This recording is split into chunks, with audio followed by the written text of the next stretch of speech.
Hey, Ron, thank you so much for giving me a chance to check out your website. I always love looking at people's websites and finding ways to help them out. My name is Tara Porter, and I'm the owner of Methodical Blogger. And basically, it's my mission to help give people steps and systems to run their blog. And, especially people like you where you just started a brand new blog, and that's super exciting. And I'd love to help you with what to do. So I had a chance to look over your website, and I had a couple of pieces of feedback to hopefully help you. So the first thing I want to say is your photography is gorgeous on your website. Like if that's yours, which I'm assuming it is because I saw you in the photos, it's just stunning. It is so amazing. And I didn't have a chance to check out your Instagram account, but I hope these pictures are on your Instagram account because those are the types of photos that do best on Instagram. So amazing job. They were just gorgeous. They were so pretty to see all that stuff. I felt like I was living vicariously through you. The other thing that I like is the storytelling aspect of your post. It was really neat to experience these things with you. And the thing that floored me was your engagement on your post. So ridiculous for a post that's only, I was blown.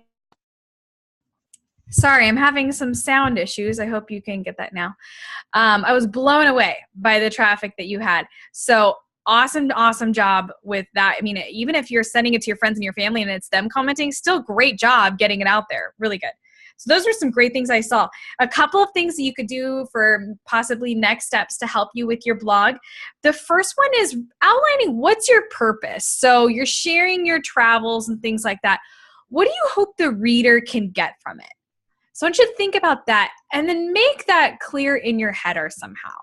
Do you want the reader to just be entertained by stories of your travels or what? And I recommend look up other travel bloggers who are possibly popular travel bloggers and get a sense from them on, what is it people go to them for and what does the reader get from it? Because we're a selfish people and we like to get things from others. Think about that and make that really clear.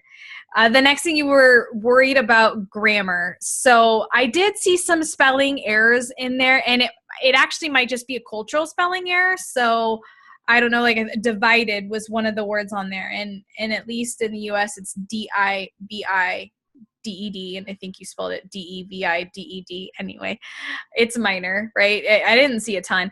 But what I recommend you do is install what's called Grammarly, and I will link that here. But I love Grammarly. Like let me write you an email right now.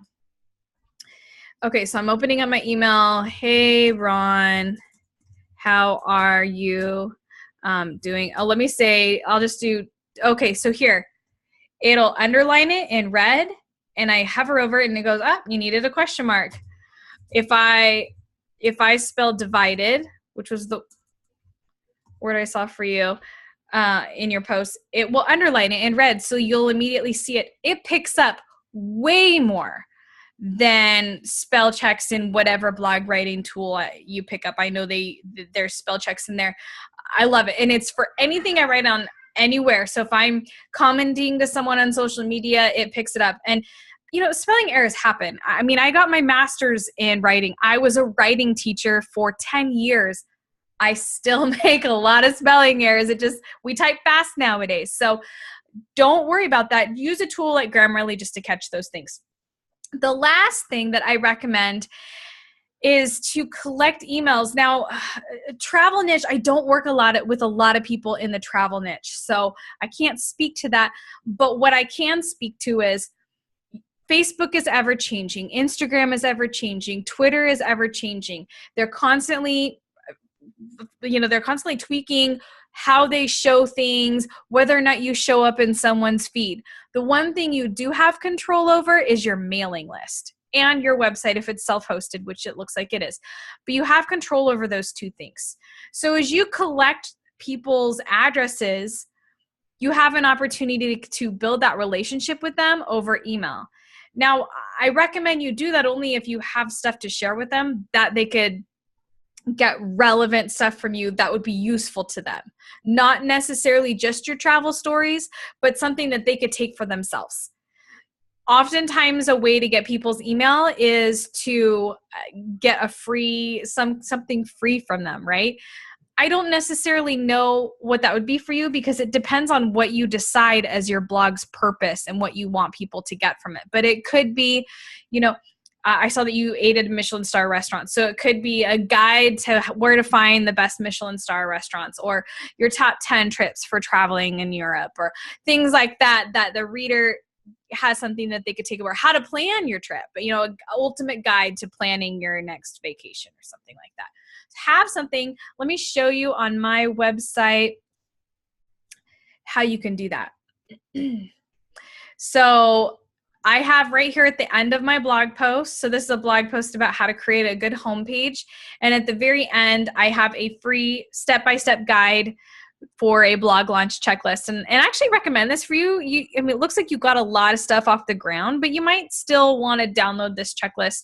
I will be emailing it to you later this week too. So if you want to wait for it, that's fine as well.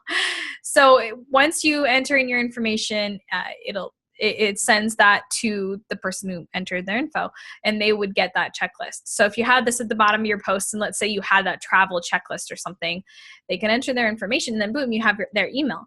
Then maybe every week or so, you send them, you know, travel tips, or, you know, hey, come check out the top 3 highlights of traveling here. Check out this amazing restaurant, and they can check it out. Did I say check it out enough? So those are my big tips for you. And I will be sending you some tips throughout the week just to help you get started. And then after this week, once a week, I'll be sending you a quick actionable tip that you can implement on your site, things that can help boost traffic and make your website look great. I try to make them fast so that you can do them relatively quickly. All right, I hope this helps. Good luck with getting those action steps started, and congratulations on starting a new blog. That's such an exciting adventure.